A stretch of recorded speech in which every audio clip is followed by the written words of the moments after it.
I'm Dr. Mara Liebling, and I grew up in Western New York State and went to Cornell University for my undergraduate. From there, I went up to Burlington, Vermont, and did my medical school with the University of Vermont. I went into practice for 5 years out in Santa Rosa right after I finished my residency. Because of my parents' health, decided to move back east where I could be closer to help take care of them. We relocated to live in southern Vermont, and initially I worked with a small group practice. I opened up my own practice in the same town of Manchester. I worked there for a number of years, and after my father passed away, we decided we wanted to try living back by the ocean again. We made a big change and moved to Brewster. So I started out working at Liberty Commons in Chatham, doing consultant work for them. And through my work there, I met Geraldine Lamont, who kept telling me about her good friend, Cormac Coyle, and how she felt like he and I would really be a good match in terms of our style as doctors, and she thought I should talk to him about his practice. So I met with Cormac, and we really did hit it off.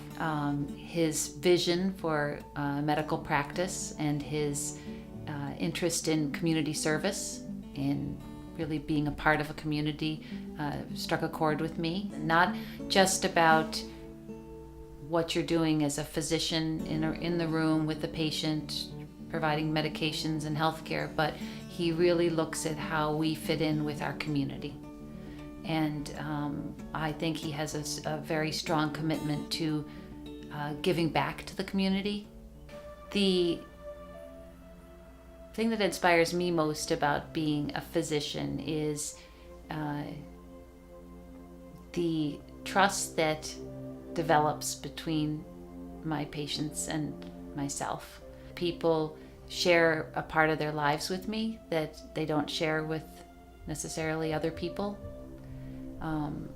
I feel really honored by that. I feel it really sustains me to be able to have that kind of a relationship with other people. The relationship that I have with my patients and the trust that they put in me is one of the most important things about my day.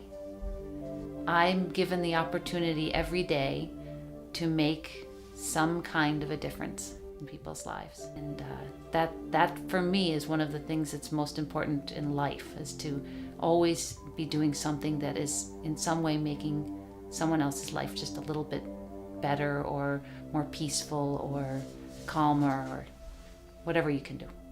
We're a country where a lot of our issues have to do with not eating too much of foods that are really not healthy for our bodies.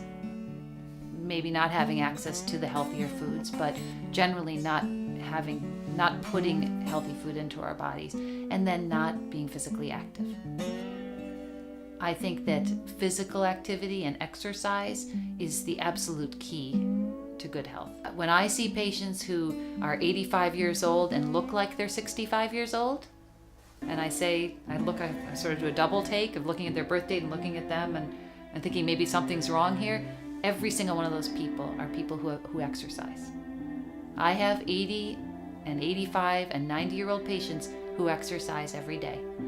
And it doesn't mean they're running a marathon, but it means that they're moving their body. They take walks every day. And I do have some that are runners. I have a gentleman who is planning to take 6 minutes off of his 10K next month. And he took 6 minutes off of it last year. To me, the key to staying healthy and growing older in a healthy way and avoiding a lot of the being able to avoid coming to see the doctor, is by maintaining exercise.